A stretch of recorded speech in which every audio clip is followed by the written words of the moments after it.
much for having me. I really appreciate it. Glad to be here. Of course. First of all, Corey, last night a lot of people are loving the reality series SWV Reunited. Can you first tell us how did this opportunity happen? I actually, I always wanted the girls to be able to tell the story because a lot of people don't know what really happened. Yeah. How they get started, how they breaking up, how they're so different, three different personalities, three different strong personalities, to say the least.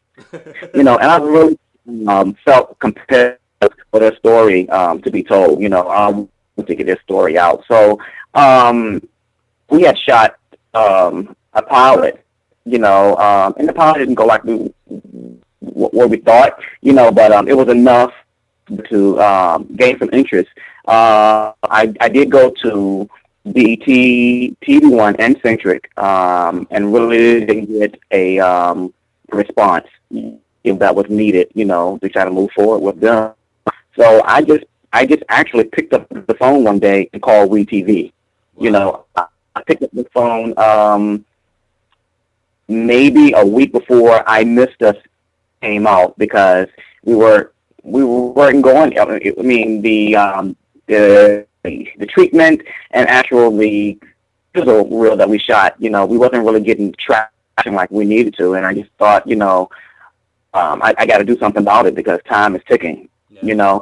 I actually picked up the phone and I called WeTV, and they were kind of lukewarm about it. So I just really, begged them to just see them in person, and we did. We went over there the day after the album release party. We had the album release party at SWV's, Yeah. and we went over there the next day, and we went to their office, and they loved it, and they gave me three production companies that felt like would to pick up the show. And E1 production to E1 TV was actually one of those production companies named by WeTV, and since SWV was already signed to their the label division, I thought it would make sense to go with them, and it took a while for that to make that happen.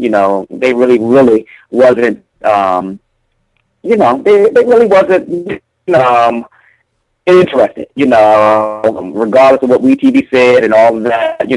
It was just being persistent and letting them know, just get on the phone with the girls, just take a call with the girls, and once they did, that kind of sealed the deal. They kind of understood what I was pitching to them over and over and over again, Yeah.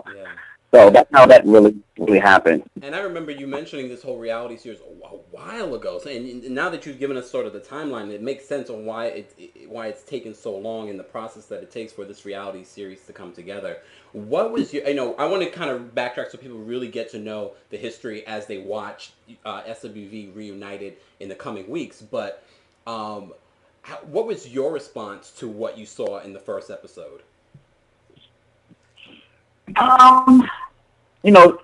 Regarding the girls, I think that, that's, you saw who they really are. I'm trying to be political with my answers, but, you saw who they really are, minus some BS, a little BS here and there, but for the most part, what you see is what you get, with SWV. Yeah. I think I was kind of shocked a little bit of how I was, how I came across, but every show needs a villain, and I don't mind being a villain. I wanted to see SWV win. Yeah. I felt like, they just, to me, they're icons, and I felt like they needed a platform to really get to the next phase in their career, and I wanted to provide that. And let me say this, that for people that don't know me, this was my first, opportunity to manage a national group, and I was able to do some pretty amazing things. I did get SWV back out there, kind of help. just help. I'm not taking all the credit, because it was already an established brand, but hadn't been around in years. So I helped them get the new deal.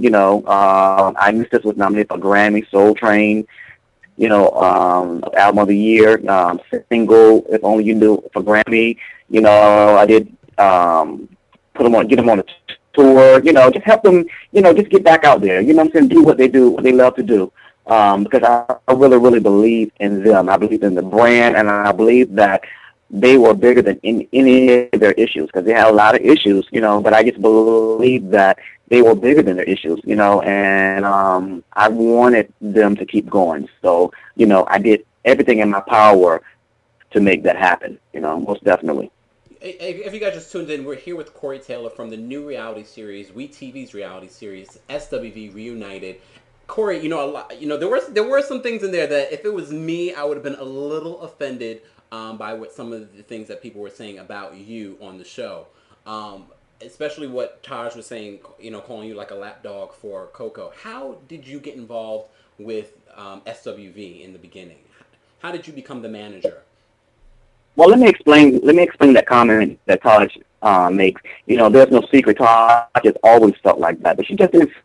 With Cory, she felt like that with past managers as well, because it's a known fact, that most managers simply kind of cater to the lead singer most of the time, and because Coco did bring me in, me and Coco was friends first, and I handled her day-to-day operations with her gospel projects, when Phil Thornton was actually managing Coco and SWV.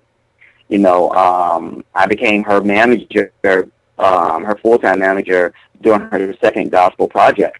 And then I became SWV's manager, kind of like by default, because their previous manager kind of just like, he kind of left abruptly, he had some other things that he wanted to do, and that's what he did. And he kind of like put me in that position, and Coco as well, and it was either for them to sink or swim. So I wanted to continue for them to swim, so I took over, and I kept that ship going, Wow. I really did. Yep. So, I mean, this was just the first episode, and we clearly know that now that MBK and Jeff Robinson have taken over management, and they do show a clip of them telling you about him taking over. What can you tell us? Because I know you can't tell us too much about what's going to come up in regards to that. But are you still co-managing SWV, or are you just managing Coco? I'm not managing SWV, and I'm not managing Coco at the moment. We still have some business together there, but I did not want to manage, offer, for Jeff to come in to assist, or me work with him, and I kind of declined that situation, on the show, yep. I mean, because this is real talk with the real host, and let's talk, because I played many hats, so I played artist management before. I mean, being an artist manager is a very personal. And I just read an article that Lady Gaga's former manager did. It's such a personal job. People don't realize it's not just this professional job. You are in a person's life. You are like the every details. You're the father. You're the mother. You're the cousin. You're the best friend. You're the person that has to go in there and get hard and black sometimes. I mean, the departure from working with Coco and working with SWV, what toll has that taken on you? It has been, in this business, people are loyal to the next opportunity, not so much to the individual. Yeah, and this you have to have tough skin. Things were, weren't going as planned for them, they weren't going as planned for me. For a while, when you're working with groups who've had the success as SWV has, sometimes their expectations are bigger than reality.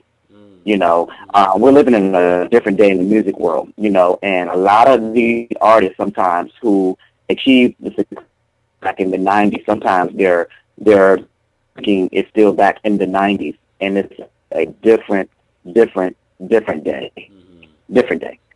and I think WV, as far as I could, there's not too many groups in the 90s that I can say that out of 16, 17 years gone, they were able to come back and, get a new label situation, Grammy nod, Soul Train nod, put them on tour, a new TV show. They had a successful album. They may have not gotten as far as they wanted to get, but in today's climate and economy, it was a very successful album. Especially for R&B music. R&B music, it was hard in the last few years. But, Cory, first of all, we know that everything happens for a reason, and I'm sure that experience, you said this was your first time ever really managing anyone. It's really transformed you and given you other opportunities. Can we talk about those other opportunities that you'll be working on and other artists that you're working with? I'm working with another favorite young lady of mine and of the world. She was the lead singer of 102. Her name is Mila. Yes. You will see me again in R&B Diva Atlanta. She's one of the newest members of Divas Atlanta. So I've been working her like a Hebrew slave. She's looking good, sounding even better. She's in the studio right now working with Sean Garrett. Wow. So a lot of amazing things. Of course, the son with Music Soul Child. They recorded some music together as well. And, I'm excited. I still have love for SWV, and believe it or not, we still work together in some type of capacity. You know what I'm saying? So it's nothing but love there. I have the utmost respect for Jeff Robinson. Jeff Robinson has been doing this 20 years. There's no comparison of his experience mine, but I will tell you, with someone like a Cory, I'm going to beat the door down, and I'm going to make it happen for anyone that I work with. If I believe in them, I'm going to make it happen, and, we've accomplished a lot of great things, so it wasn't all bad, there were a lot of good, so I'm proud of that. If they came back to you, what if they came back to you and they said, you know what, Cory, we made a mistake, we would love for you to manage us again, would you take them back? I don't know. I really don't know. I will say that I would never allow them to not continue the success that they have. I would do it in my power to keep that wave going for them. I will say that, but it will be under definitely different circumstances. Most definitely. I have to say that. What has been the biggest lesson that you've learned in the last few years of being in this music business? What's been the biggest and best lesson? Because we know we have a lot of up-and-coming singers that listen to the show and that are going to listen to this interview. What's the best advice can you give to someone that's in this business? You really have to be loyal to yourself. Loyalty, before you can be loyal to anyone else, you have to be loyal to yourself, and you have to accept those things, for what they are and not for what you want them to be. And that's real talk. That would save you a lot of heartache, a lot of pain, a lot of sleepless nights and stressful days, So that's one of the main things that I've learned. In this business, you have no friends. In this business, you always got to have a C, D, E, F, G, H, I.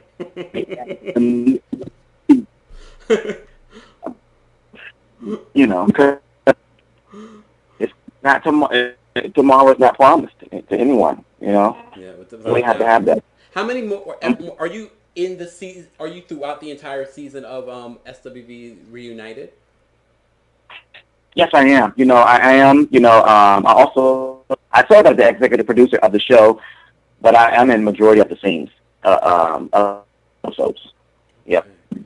Cory, we always appreciate you coming here, and we got to remind people next week you have, of course, you are the founder of R&B Spotlight at SOBs here in New York City. So make sure everyone you go out and support if you're in the New York City area. SOBs, R&B Spotlight. You have Day 26 coming through. Yes, yes, I do. Yes, I do. So if you guys want to see Yep. Day 26, make sure you guys check out R&B Spotlight. Information is available at SOBs.com. We look forward to that. Cory, you got to keep us posted because we might have you come back as the episodes unfold. Let me know, man. I'll be right there. Without a doubt. Everybody, shout out to Cory. Cory, let people know where they can get more information, where they can follow you and everything as well. Now you are a reality TV star. Man, please. I'm on Twitter. I'm Cory Taylor VA. On Instagram, Cory Taylor VA. I'm on Facebook, Cory Taylor. I'm one of the realest dudes that you probably ever meet. And don't do everything that you see. Because you